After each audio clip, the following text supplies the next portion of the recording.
di sini saya akan membacakan cerpen tentang peradilan rakyat. Peradilan rakyat. Seorang pengacara muda yang cemerlang mengunjungi ayahnya, seorang pengacara senior yang sangat dihormati oleh para penegak hukum. Tapi aku datang tidak sebagai putramu, kata pengacara muda itu. Aku datang kemari sebagai seorang pengacara muda yang ingin menegakkan keadilan di negeri yang sedang kacau ini. Pengacara tua yang bercampang dan berjenggot memutih itu tidak terkejut. Ia menatap putranya dari kursi rodanya, lalu menjawab dengan suara yang tenang dan agung. Apa yang ingin kamu tentang anak muda? Pengacara muda tertegun. Ayah Anda bertanya kepadaku, ya kepada kamu, bukan sebagai putraku, tetapi kamu sebagai ujung tombak pencarian keadilan di negeri yang sedang dibincang-bincang korupsi ini. Pengacara muda ini tersenyum.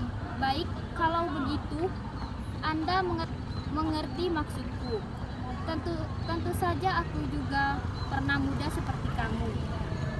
Aku pisahkan antara urusan keluarga dan kepentingan pribadi dengan perjuangan penegakan keadilan. Tidak seperti para pengacara sekarang yang kebanyakan berdagang, bahkan tidak seperti para elit dan cendekiawan yang cemerlang ketika masih di luar kekuasaan, namun menjadi lebih puas dan keji ketika memperoleh kesempatan untuk menginjak-injak keadilan dan kebenaran yang dulu diberhalakannya. Kamu pasti tidak terlalu jauh dari keadaan waktu masih muda. Kamu sudah membaca riwayat hidupku yang belum lama ini ditulis di sebuah kampus di luar negeri, bukan? Mereka menyebut singa lapar. Aku memang tidak pernah berhenti memburu pencuri-pencuri. Keadilan yang bersarang di lembaga-lembaga tinggi, gedung-gedung bertingkat. Pengacara muda itu tersenyum. Ia mengangkat dagunya, mencoba memandang pejuang keadilan yang kini seperti macam ompong itu. Meskipun sia-sia, keperkasaannya masih terasa. Aku tidak datang untuk menentang atau memuji Anda. Anda dengan seluruh sejarah Anda memang terlalu besar untuk dibicarakan. Meskipun bukan bebas dari kritik, aku punya sederetan koreksi terhadap kebijakan-kebijakan yang sudah Anda lakukan. Dan aku terlalu kecil untuk menentang, bahkan juga terlalu tak pantas untuk memujimu.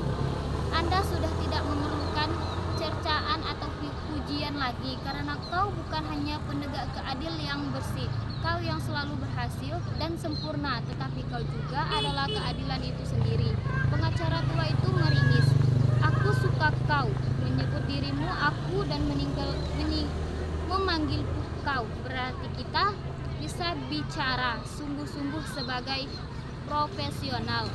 Pemburu keadilan, kata pengacara tua itu semua juga tidak lepas dari hasil gemblenganmu yang tidak kenal ampun. Pengacara tua itu tertawa. Kau sudah mulai lagi dengan pujian-pujianmu, potong pengacara tua. Pengacara muda terkejut. Ia tersadar pada kekeliruannya lalu meminta maaf. Pengacara muda diam beberapa lama untuk merumuskan diri. Lalu ia meneruskan ucapannya dengan lebih tenang. Aku datang kemari ingin mendengar suaramu. Aku mau berdialog. Baik, mulailah berbicara sebab sebebas-bebasnya. Negara hanya ingin mempertunjukkan sebuah teater spektakuler bahwa di negeri yang sangat tercela hukumnya ini sudah ada kebangkitan baru. Penjahat yang paling kejam sudah diberikan seorang pembela yang perkasa seperti Mike Tyson. Itu bukan istilahku. Aku pinjam dari apa yang dia obrol para pengamat keadilan di koran. Untuk semua sepakat terjangkau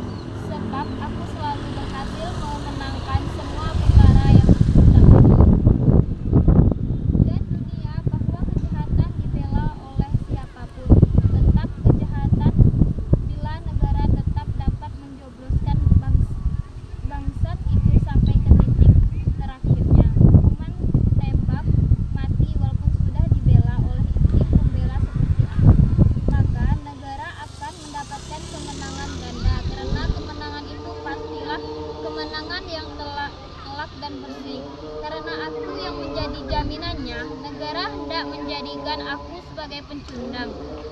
Tapi aku datang kemari bukan untuk minta pertimbangan apakah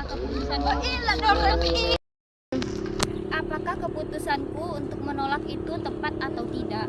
Aku datang kemari karena setelah negara menerima baik penolakanku, bajingan itu sendiri datang ke tempat kediamanku dan meminta dengan hormat supaya aku bersedia untuk membelanya. Lalu kamu terima, potong pengacara tua tiba-tiba. Pengacara muda itu terkejut. Ia menatap pengacara tua itu dengan heran. Bagaimana Anda tahu?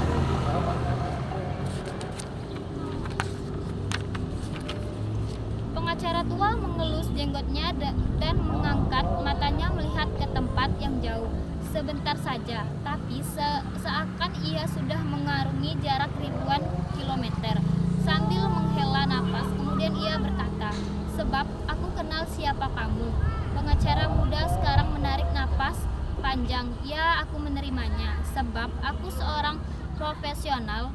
Sebagai seorang pengacara, aku tidak bisa menolak siapapun orangnya yang meminta agar aku melaksanakan kewajibanku. Sebagai pembela, aku mengabdi kepada mereka yang membutuhkan keahlianku untuk membantu pengadilan menjalankan proses peradilan sehingga tercapai keputusan yang seadil-adilnya. Pengacara tua mengangguk kepala tanda mengerti. Jadi itu yang ingin kamu tanyakan? Antara lain, kalau begitu kan sudah mendapatkan jawabanku. Pengacara muda tertegun. Ia menatap, mencoba mengetahui apa yang ada di dalam lubuk hati orang itu. Jadi langkahku sudah benar. Orang tua itu kembali mengelus janggutnya. Jangan dulu mempersoalkan kebenaran, tapi kau telah menunjukkan dirimu sebagai profesional. Kau tolak tawaran negara, sebab di balik ketawaran itu tidak hanya ada usaha pengejaran pada kebenaran dan penegakan keadilan sebagaimana yang kau kejar dalam profesimu sebagai ahli hukum, tetapi di situ sudah ada tujuan-tujuan politik. Namun tawaran yang sama dari seorang penjahat malah kau terima baik, tak peduli orang itu orang yang pantas ditembak mati. Tidak ada kemenangan di dalam pemburuan keadilan. Yang ada hanya usaha untuk mendekati apa yang lebih benar. Sebab kebenaran sejati, kebenaran yang paling benar mungkin hanya mimpi kita yang tak akan pernah tercapai. Kalah menang bukan masalah lagi. Upaya untuk mengejar itu yang paling penting. Demi memulaikan proses itulah aku menerimanya sebagai klienku. Pengacara tua termenung. Keputusanmu sudah tepat. Menegakkan hukum selalu dirorongkan oleh berbagai tuduhan. Seakan-akan kamu sudah memiliki pamrih di luar dari pengerjaan keadilan dan kebenaran. Tetapi semua rongrongan itu hanya akan menambahkan pujian untukmu kelak kalau kamu mampu terus mendengarkan suara hati nuranimu. Sebagai penegak hukum yang profesional, pengacara muda itu ingin menjawab, tetapi pengacara tua tidak memberikan kesempatan. Aku kira tak ada yang perlu dibahas lagi. Sudah jelas, lebih baik kamu pulang sekarang. Biarkan aku bertemu dengan putraku, sebab aku sudah sangat rindu kepada dia. Pengacara muda itu jadi amat terharu. Ia berdiri hendak memeluk ayahnya, tetapi orang tua itu mengangkat tangan dan memperingatkan dengan suara yang serak. Nampaknya sudah lelah dan kesakitan. Pulanglah sekarang, laksanakan tugasmu sebagai seorang profesional. Tapi pengacara tua itu menutupkan matanya, lalu menyandarkan punggungnya ke kursi. Sekretarisnya yang jelita kemudian menyelimuti tubuhnya. Setelah itu wanita itu menoleh kepada pengacara muda. "Maaf, saya kira pertemuan harus diakhiri di sini, Pak. Beliau perlu banyak beristirahat. Selamat malam." Entah karena luluh oleh senyuman di bibir wanita yang memiliki mata yang sangat indah itu, pengacara muda itu tak mampu lagi menolak. Ia memandang sekali lagi orang tua itu dengan segala hormat dan cintanya. Lalu ia mendekatkan mulutnya ke telinga wanita itu agar suaranya jangan sampai membangunkan orang tua itu dan berbisik, "Katakan kepada ayahanda bahwa bukti-bukti yang sempat dikumpulkan oleh negara terlalu sedikit dan lemah. Peradilan ini terlalu tergesa-gesa. Aku akan memenangkan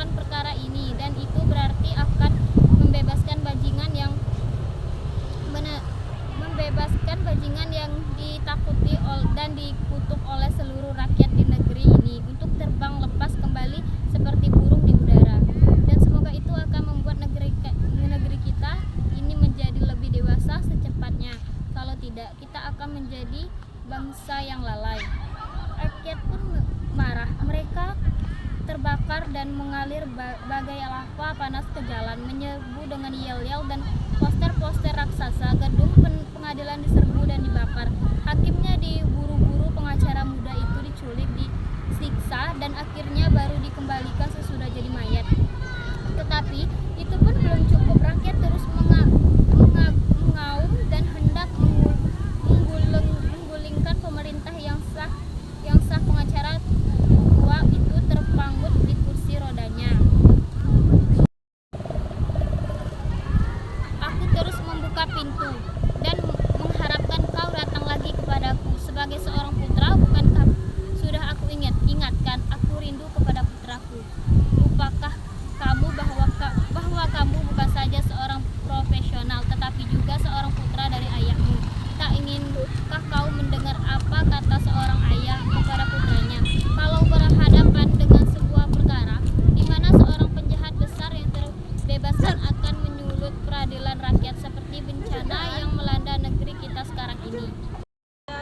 Baiklah, wassalamualaikum warahmatullahi wabarakatuh. Wassalamualaikum